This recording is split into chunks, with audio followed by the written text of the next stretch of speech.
General's not here to answer that, so I won't pursue that any further.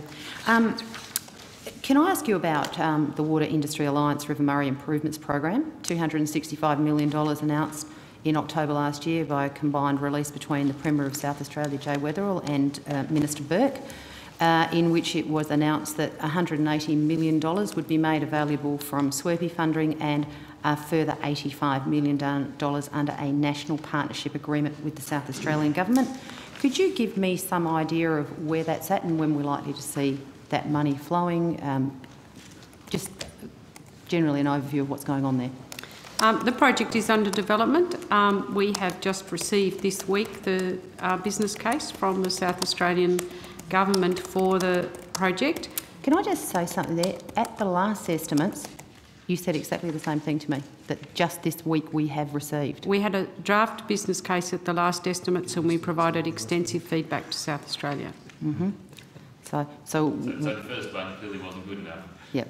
So what, I mean, obviously, what we really need to know now is we've got $265 million on the table, as announced.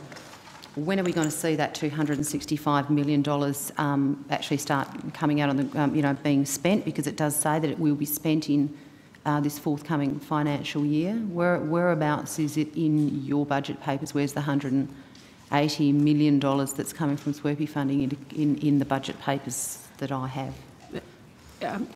Assuming the project goes through and is approved, it would roll out over a number of years, and the funding for it from the SWERPE part, funded from the SWERPE part, would come from within the overall SWERPE profile. So we don't have a partitioned budget line for all the hundreds of things that come out of SWERPE.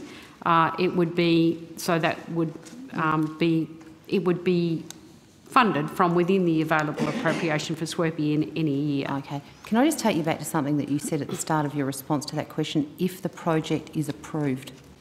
Well, it has yet to be complete. It has yet to go through final due diligence. Okay, there have been discussions with South Australia about South Australia's wishes to make some adjustments to the structure of the program as announced and agreed in October. And so what was announced subsequently, there's been a request to change